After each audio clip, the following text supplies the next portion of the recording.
નમસ્કાર વાલા વિદ્યાર્થી મિત્રો, સ્વાગત છે તમારું। આજે વાત કરીશું ધોરણ 9માં આપણી નવીન પ્રોજેક્ટ પ્રવૃત્તિ બુક જે આપવામાં આવેલી છે તેમાં મિત્રો પ્રવૃત્તિ 2 છે માય સ્ટોરી ડ્રામા, જેનું આપણે આ વિડીયોમાં સચોટ સાચું અને સંપૂર્ણ સોલ્યુશન કરીએ। તેના પહેલાં ખાસ ચેનલમાં નવા છો તો ચેનલને પણ અવશ્ય સબસ્ક્રાઈબ કરી વિડીયોને લાઇક અને શેર કરવાનું ન ભૂલતા। પ્રવૃત્તિ 2 છે માય સ્ટોરી ડ્રામા, જેની અંદર આપણે કેવી રીતે પ્રવૃત્તિ કરવાની છે તેની ટૂંકમાં માહિતી મેળવીએ તો તમે શાળા વર્ગ ગામના પુસ્તકાલયમાં અને વિવિધ મેગેઝિન વર્તમાનપત્રો અને પુસ્તકોમાં વિવિધ વાર્તાઓ વાંચતા હશો। આવી વાર્તાઓ ગુજરાતી, હિન્દી અને અંગ્રેજીમાં હોય છે તે પણ તમે જાણો જ છો। અહીં તમારે કોઈ એક અંગ્રેજી વાર્તા પસંદ કરી વાંચી સમજવાનો પ્રયત્ન કરવાનો છે। આવી કોઈ એક વાર્તામાં બનતી ઘટના, પાત્રોના નામ અને તેના વચ્ચે થતો સંવાદ જાણો।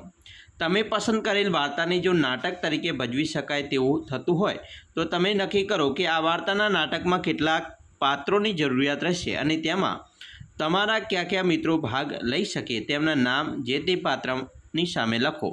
આ લખેલ નામ મુજબ પ્રાર્થના સભામાં વાર્તાનું નાટક પણ ભજવો। મિત્રો, અહીંયા પસંદ કરેલ વાર્તાનું નામ છે ટુ ફ્રેન્ડ્સ એન્ડ અ બેર। તો અહીંયા આપણે જોઈ શકીએ વાર્તામાં આવતા પાત્રોના નામ તો રામુ, શ્યામુ અને બેર। પાત્ર ભજવતા મિત્રોનું નામ સત્યમ, સ્નેહા અને કેવિન। હવે આપણે અહીંયા જોઈ શકીએ તમારે લખી શકો છો આવી રીતે કે ભાઈ પસંદ કરેલ વાર્તાનું નામ ટુ ફ્રેન્ડ એન્ડ બેર, બરાબર।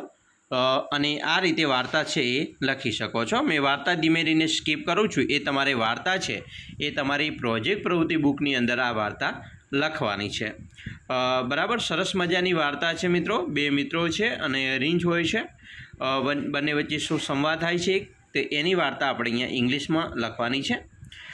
સરસ મજાની વાર્તા છે એ અહીંયા આપણે લખી દીધી છે।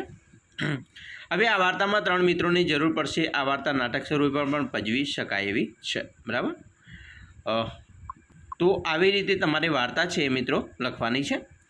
સરસ મજાની મિત્રો આપણે એ વાર્તાની જે અલગ અલગ છે એ જે એના મુદ્દા છે આધારિત વાર્તા જોઈ। આશા રાખીએ છીએ તમને પણ આપણો આ વિડીયો ખૂબ જ ઉપયોગી નીવડશે અને ખાસ વિડીયો ગમ્યો હોય તો લાઇક, શેર અને સબસ્ક્રાઈબ કરવાનું પણ ન ભૂલતા।